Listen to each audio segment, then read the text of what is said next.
84 लक्ष योनी फिरून झाल्यावर मानवाचा जन्म वाट्याला येत असतो. ही कल्पना पुराणात किंवा त्याआधी कधीतरी कोणीतरी कोणत्या संदर्भात मांडली होती हे आज निश्चितपणे सांगता येणार नाही. पण उत्क्रांतीच्या चक्रात अधिक प्रगत जीवांचा जन्म होत गेला. हा प्रवास एकपेशीय जीवांकडून अनेकपेशीय जीवांकडे असा होत आला आहे. मानव हा निदान आज तरी उत्क्रांतीच्या शिखरावर आहे.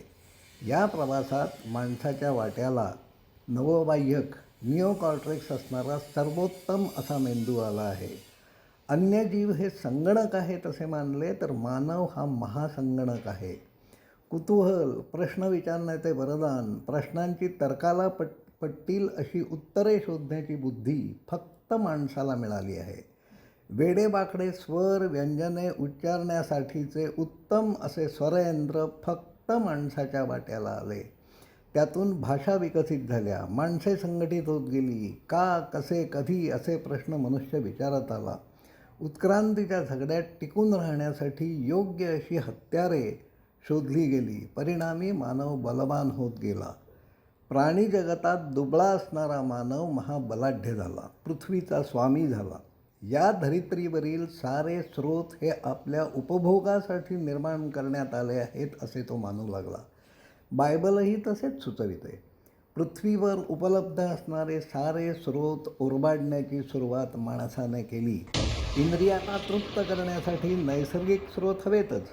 ते संपले तर शेजाऱ्याकडून लढून मिळवण्याचा उद्योग माणूस फार पूर्वीपासून करत आला आहे.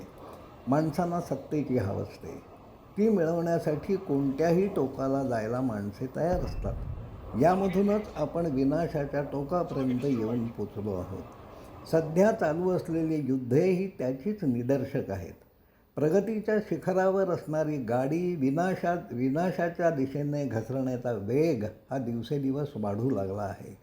उत्क्रांतीच्या शिखरावर असणाऱ्या मानव प्रजातीच्या खरणीमधूनच विनाशाकडील वाटचालीचा वेग वाढत गेला आहे. पण तरीही मनुष्यजात शहाणपणाने वागायला तयार नाही. सारे प्राणीजीवन हे अन्न, आराम, निद्रा, सत्ता, मैथुनाची लालसा पुढील पिढीला जन्माला घालण्याच्या चक्रातून फिरत असते. फक्त तेच करीत बसण्यासाठी मानवाचा जन्म झालेला नाही. ज्या नियंत्याने उत्क्रांतीचा हा खेळ सुरू केला त्याने मानवाला मेंदूच्या वेगळेपणाची देणगी का दिली? 84 लाख योनींमधून प्रवास झाल्यावर जीवाला मनुष्य जन्म मिळत असतो. जन्ममरणाच्या चक्रातून मुक्त होण्याची संधी फक्त मानव जन्मात मिळत असते. निदान गरुड पुराण व अन्य पुराणे तसे सुचवितात. मी कोण आहे? निसर्गचक्रात माझा जन्म कशासाठी झाला? माझे आणि भोवतालच्या जगाचे नेमके नाते काय आहे? असे प्रश्न फक्त मानवाला पडू शकतात. त्यांची उत्तरे फक्त माणूसच शोधू शकतो. पण यांची उत्तरे शोधण्याऐवजी बऱ्याच माणसांना मानवेतर जीवांसारखे इंद्रिय सुखांभोवती घोटाळणारे जीवनच अधिक प्रिय असते. मी आणि माझे हा चक्रव्यूह आहे. त्या पलीकडे जाता यायला हवे. या मर्यादा ओलांडण्याची तीव्र इच्छा असायला हवी. ही मुभा फक्त मानवाला आहे.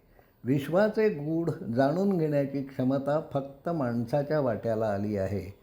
पण माणसांना ज्ञानमार्ग नको आहे.